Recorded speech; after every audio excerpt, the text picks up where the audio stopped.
আসসালামু আলাইকুম রহমতুল্লাহ, স্বাগত জানাচ্ছি আমি মোহাম্মদ বেলাল হোসেন। আজকে টিউটোরিয়াল থেকে আমরা আজকে টপিকে তুলে আনার চেষ্টা করেছি ভিডিও এডিটিং। আমরা যারা অনলাইন প্ল্যাটফর্মের সাথে সংযুক্ত আছি আমরা প্রত্যেকেই জানি ভিডিও এডিটিং কত বড় একটা গুরুত্বপূর্ণ কাজ। যারা ভিডিও এডিটিং করতে পারে তারা কিন্তু পারে, যারা পারে না তাদের কাছে এটা কত বড় একটা ড্রিম সেটা তারাই ভালো জানে। তো একদম জিরো লেভেল থেকে স্টার্ট করে প্রফেশনাল লেভেল পর্যন্ত আসতে গেলে কমপক্ষে 20টা টিউটোরিয়াল হবে।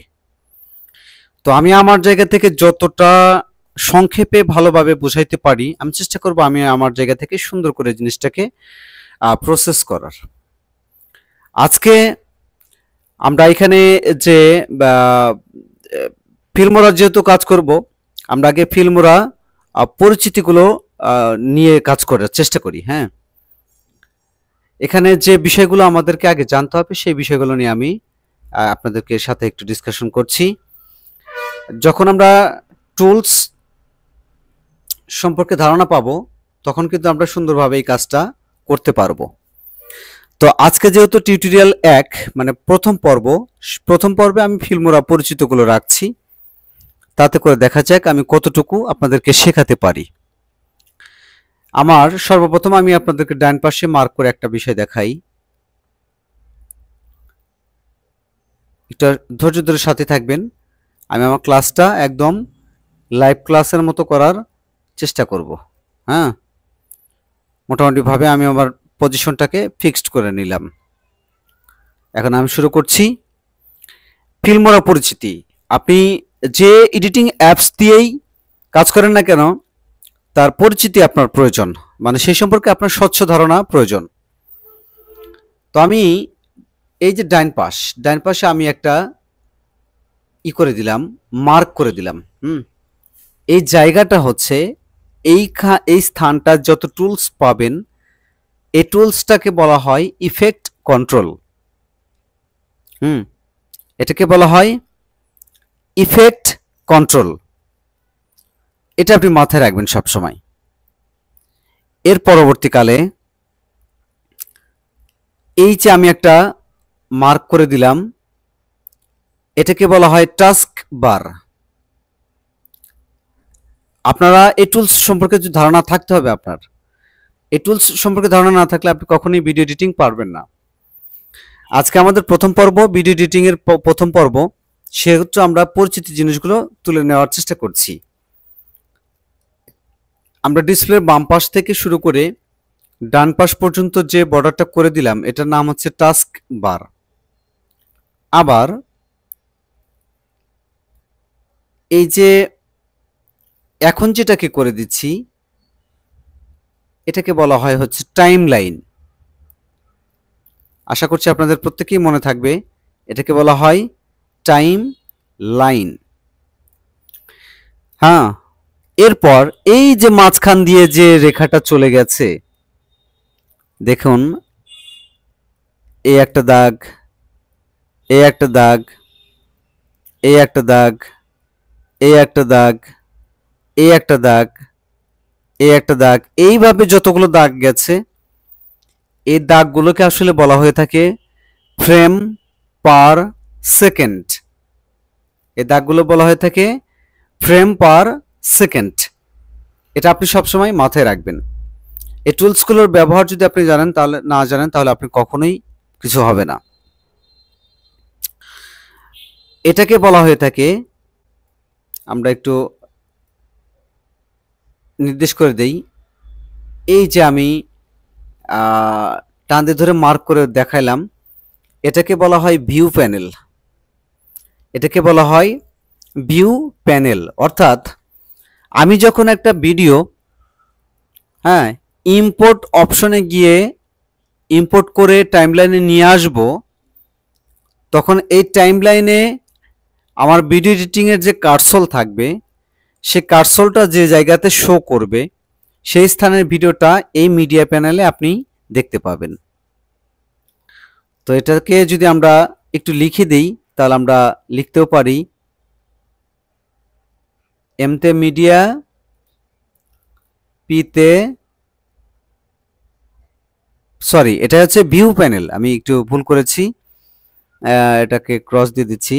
আমি বলেওছি আপনাকে মুখে ভয়েস দিয়ে বলেছি, এটা হচ্ছে ভিউ প্যানেল, মানে এখানে থেকে আপনি ভিউটা দেখতে পাবেন। এই যে ভিউ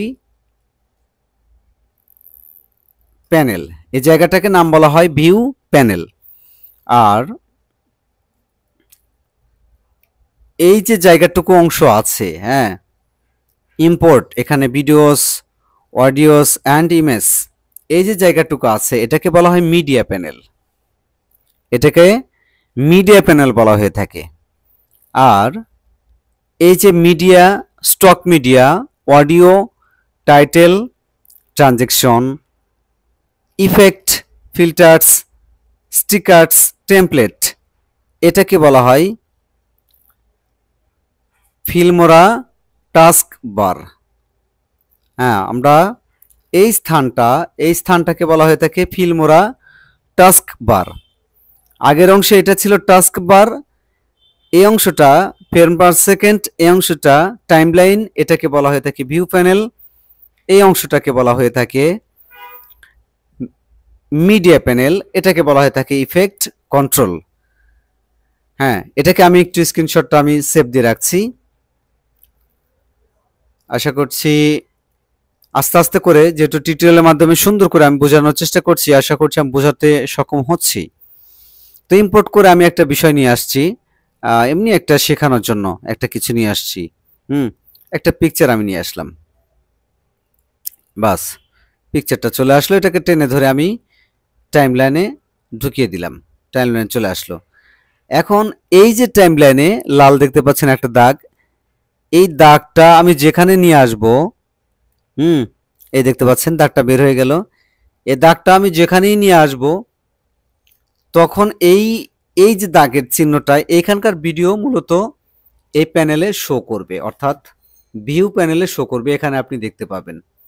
আর এই দাগটাকে বলা হয়ে থাকে কার্সল। এই কার্সল দিয়ে আমরা কোনো অংশ কাটতে পারি, কোনো অংশ যদি আমাদের কাটিং এর প্রয়োজন পড়ে তাহলে আমরা সেই অংশটা কেটে দিতে পারি। এ হচ্ছে বিষয়। আর আরো কিছু বিষয় আমরা আজকে টিউটোরিয়ালে শেখার চেষ্টা করব।